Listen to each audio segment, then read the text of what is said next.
Welcome back, everyone. It is Sunday sit-down time. We got PowerMizzou's Jarod Hamilton in the house. Jarod, thanks for making some time. Does it really feel like football has kind of encapsulated us now? Yeah, we're here every day.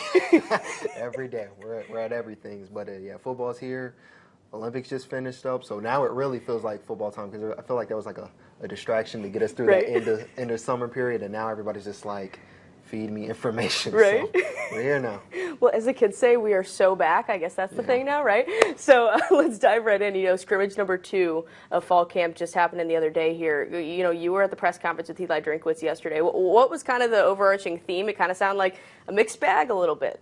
Yeah, he said the first team defense started off well, got a couple red zone stops. That's a big thing. Like that seemed like one of at the top of his list of what they need to fix going into this season. They were number 3 in red zone offense, and you would think they would try to focus on something else, but he wants to turn those field goals, some of those field goals into touchdowns. Defense kind of clamped up over there. Second team offense was able to get in.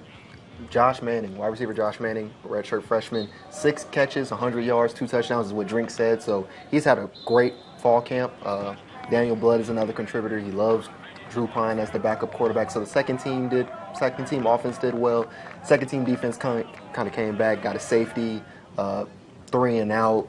So going back and forth, but I think they're starting to progress and doing a little bit better than maybe they were in the first week. Obviously everyone's excited to see what Brady Cook is going to do with another season, but kind of the news of last week really was that Drew Pine is the backup quarterback for Brady.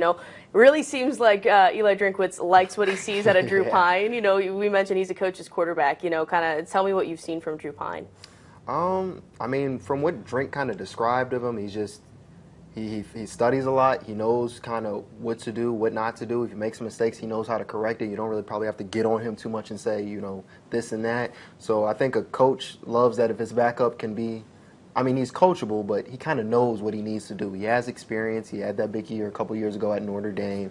He was at Arizona State. I think he had some injury issues, stuff like that. But not only is he a backup for this year, and I think Drink really is happy with it. If something was to happen to Brady Cook and he's unavailable, okay, I have a really good quality quarterback.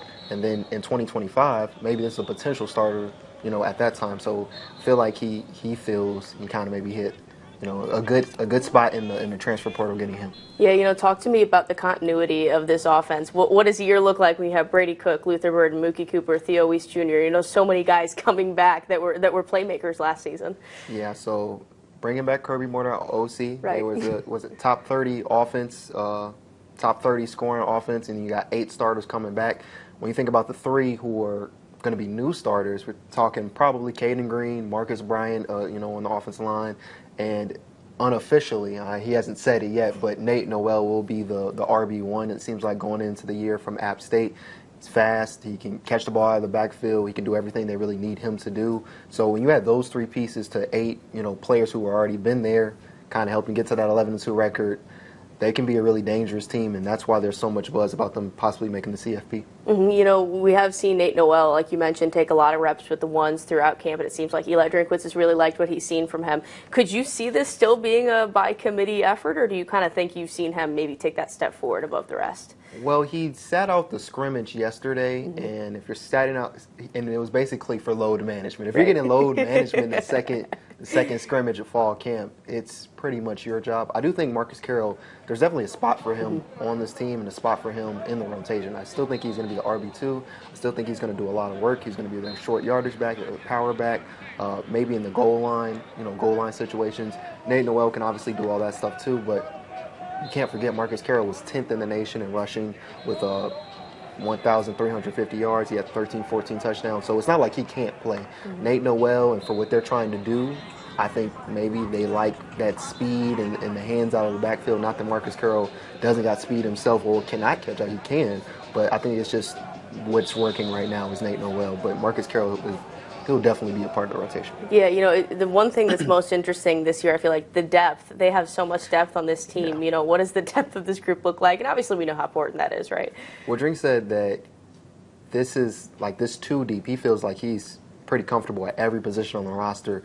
This is my 3rd season covering the team. I don't think he's ever felt or said anything quite like that. Right. So that's really good from top to bottom. And in some positions like quarterback, offensive line, you may be able to get by if your second stringer isn't good because you don't expect them to, you don't expect your starters to really miss too much time anyway. But for positions like linebacker, defensive tackle, where they do heavy rotations and stuff like that, and the injuries happen a little bit more frequently, that's very important. So they're really deep at a lot of positions. Defensively, I feel like they brought on, some good guys from the transfer portal, kind of plug those holes. Look at Toriano Pride, Corey Flagg. How do you feel like these newcomers maybe plug some of those holes you saw depart after last season? Well, when you become a winning team, you're 11-2, you got the momentum and stuff like this, you start getting starting caliber players, possibly, as your 2 deep. So Toriano Pride, we all thought he'd probably be CB2. Like I just said, Nick DeLoach is they've been switching, going back and forth with that, CB2 spot. So, I mean, at worst, Toriano Pride's your CB3. That's a pretty good thing. Corey Flagg seems like he's going to be your CB3, CB4, and it's important because we saw last year Chuck Hicks and Tristan Newsom fill in for Tyron Hopper and Chad Bailey when they got hurt. So, and even before they got hurt, they were still in there, pretty frequently. So it's important to have that type of depth, and they hit a lot of, successful picks in the transfer portal. So they're doing everything well. Yeah. Well, Jarod, I appreciate you making some time for us. Still got a little bit of fall camp left, but looking forward to it. Yeah, we're another week, one more week to go. We're trucking on, folks. Right. I appreciate you making the time, though. No problem. For the rest of you guys, we'll be right back after the break.